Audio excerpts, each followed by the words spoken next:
Hello dear students, आप सबका हमारे online educational channel English with Narendra sir में एक बार पुनः स्वागत है।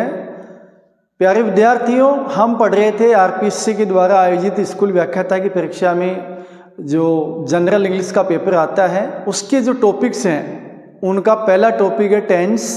वो टॉपिक हम पढ़ रहे थे और अब तक हम पढ़ चुके हैं प्रेजेंट टेंस के चारों पार्ट और पास्ट इंडेफिनेट और पास्ट कंटिन्यूस टेंस। प्यारे विद्यार्थियों, आज हम पढ़ने जा रहे हैं पास्ट परफेक्ट टेंस। तो आइए हम वीडियो की शुरुआत करते हैं। ये जो टेंस है पास्ट परफेक्ट टेंस, इसकी हिंदी में पहचान होगी वाक्य के अंत में चुका था, चुकी थी, चुके थे इत्यादि शब्द आएंगे। यानी कि पास्ट में किसी टाइम पे कोई काम कंप्लीट हो चुका था तो वो इसमें आएगा। इसकी एक हेल्पिंग वर्ब होती है और वो होती है हैड। केवल एक ही हेल्पिंग वर्ब है और वो कौन सी है? Had, HAD, had. Main verb की थर्ड फॉर्म काम में ली जाती है। जैसा कि हम पढ़ चुके हैं कि प्रेजेंट परफेक्ट टेंस में भी मेन वर्ब की थर्ड फॉर्म काम में ली जाती है और ये भी पास्ट परफेक्ट टेंस में भी मेन वर्ब की थर्ड फॉर्म ही काम में ली जाएगी। प्यारे विद्यार्थियों, यहाँ मैं आपको बताना चाहूँगा कि इस टेंस की एक स्पेशल पहचान होती है। वो ये होती है कि इसमें पास्ट में कुछ दो काम एक साथ होंगे। एक काम पहले होगा और एक काम बाद में होगा। तो जो काम पहले ख़त्म हो जाएगा वो तो आएगा पास्ट परफेक्ट टेंस में, और जो काम बाद में ख़त्म होगा वो आएगा पास्ट इंडेफिनिट टेंस में। जैसे कुछ एग्जाम्पल्स आपके सामने दिए गए हैं, इनके माध्यम से हम समझने का प्रयास करते हैं। देखिए, पहला एग्जाम्पल है the patient die before the doctor came. Exam में बिल्कुल ऐसे पूछा जाता है अपने से कि वर्ब दे दी गई होगी डाई और अपने से पूछा जाएगा कि करेक्ट फॉर्म आपको इसकी भरनी है।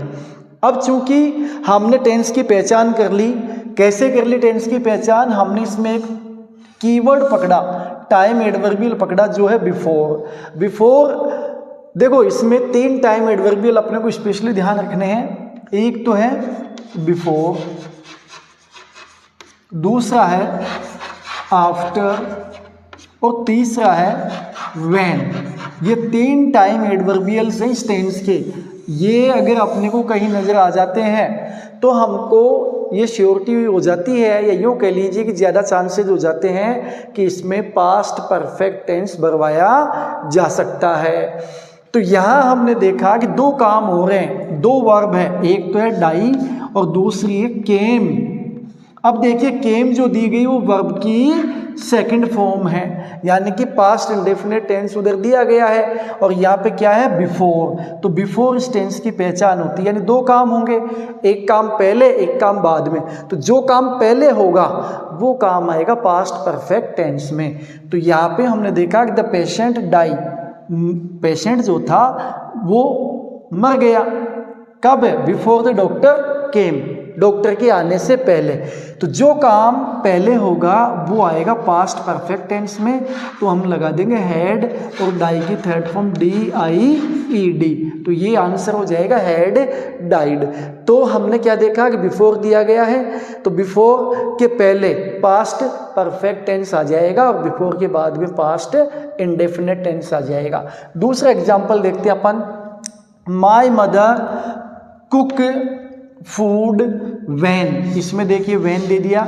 आई रीच्ड होम, जब मैं घर पहुंचा तो मेरी मम्मी खाना पका चुकी थी। देखिए, व्हेन की वजह से यहाँ पे वाज कुकिंग भी आ सकता है, लेकिन क्योंकि अभी हम पढ़ रहे हैं पास्ट परफेक्ट टेंस तो इसमें हम पास्ट परफेक्ट टेंस ही भरेंगे, है ना। तो बाकी इसमें my mother was cooking food, जब मैं घर पहुंचा मम्मी खाना पका रही थी, तो पास्ट कंटिन्यूस टेंस में भी व्हेन के साथ बन जाता है ना।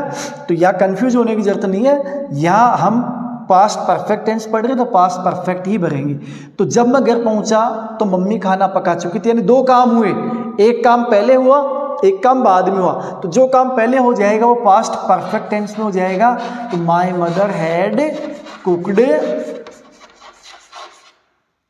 Food when I reached home. मैं या फिर आपको एक बार वापस क्लियर कर देना चाहूँगा कि यहाँ पे पास्ट कंटिन्यूस टेंस भी आ सकता था। My mother was cooking food बिल्कुल एब्सोल्युटली करेक्ट है, कोई रोंग नहीं है। अगर एग्जाम में हैड प्लस वर्ब की थर्ड फॉर्म अपने ऑप्शन में नहीं है, अगर वाज प्लस वर्ब की फर्स्ट फॉर्म में आईएनजी है, तो हम उसको भी इसमें कंसीडर कर सकते हैं, यानी कि वो भी इसका राइट आंसर हो सकता है। आगे है द ट्रेन गो दिया गया कोष्टक में, before I reach the station. अब रीच्ड आ गया, वर्ब की सेकंड फॉर्म आ गई, यानी मेरे स्टेशन पहुंचने से पहले ट्रेन जा चुकी थी। तो इसमें भी क्या देखा हमने, बिफोर दिया गया है, यानी दो काम एक साथ हुए, एक काम पहले हुआ एक काम बाद में हुआ। तो जो काम पहले हुआ उसमें हैड प्लस थर्ड फॉर्म हो जाएगा हैड गॉन, और हिंदी में हम समझेंगे the train had gone before I reach the station. मेरे स्टेशन पहुंचने से पहले ट्रेन जा चुकी थी। फिर है द डॉक्टर केम आफ्टर। आपकी बार एग्जाम्पल में आफ्टर दिया गया है, जो काम बाद में होगा उसमें तो आएगा पास्ट इंडेफिनिट, और जो काम पहले होगा उसमें आएगा पास्ट परफेक्ट। तो यहाँ हम देखेंगे द डॉक्टर केम, डॉक्टर आया, आफ्टर यानी बाद में। किसके बाद में, the patient had died, patient के मरने के बाद। तो यहाँ पे हैड और डाइड ये हो गया, बिल्कुल सिंपल सा। देखिए ये एग्जाम्पल सेम एग्जाम्पल यहाँ दिया हुआ ऊपर, लेकिन इसमें अंतर क्या है, इसमें बिफोर के पहले हैड प्लस वर्ब की थर्ड फॉर्म है, और इधर आफ्टर के बाद में हैड प्लस वर्ब की थर्ड फॉर्म है। यानी कि अगर अपन और भी सरल शब्दों में सीखें तो बिफोर का मतलब क्या होता है, पहले, आफ्टर का मतलब होता है बाद में। तो हम कह सकते हैं कि बिफोर के पहले हैड प्लस वर्ब की थर्ड फॉर्म आएगी, और आफ्टर के बाद में हैड प्लस वर्ब की थर्ड फॉर्म आएगी। तो जो काम पहले होगा, हमको ये विशेष ध्यान रखना है, जो काम पहले होगा वो पास्ट परफेक्ट टेंस में होगा। I reach school before the bell rang, तो रैंग वर्ब की सेकंड फॉर्म है, तो इधर आ जाएगा हैड प्लस वर्ब की थर्ड फॉर्म, तो हैड रीच्ड हो जाएगा राइट आंसर। ठीक है। When I reached his house, अब देखो व्हेन दिया गया है और अपना एकदम क्लियर है कि व्हेन के साथ क्या दे दिया, वर्ब की सेकंड फॉर्म।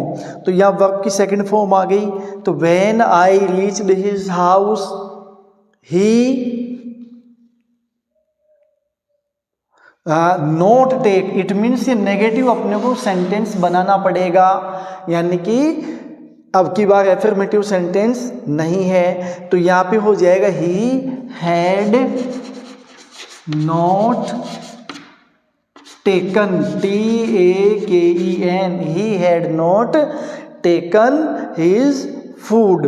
ठीक है। तो यहाँ प्यारे विद्यार्थियों हमने ये सीखा कि ये जो टेंस है पास्ट परफेक्ट टेंस, इस टेंस में दो काम एक साथ होंगे, एक काम पहले होगा एक काम बाद में होगा। जो काम पहले होगा वो आएगा पास्ट परफेक्ट टेंस में, और जो काम बाद में होगा वो आएगा पास्ट इंडेफिनिट टेंस में। तो उम्मीद करता हूँ कि आपको ये जो टॉपिक था ये अच्छे से क्लियर हो गया होगा। तो मिलते हैं नेक्स्ट वीडियो में नेक्स्ट टॉपिक के साथ। Till then have a lot of fun, take care, bye bye, जय हिंद, जय भारत।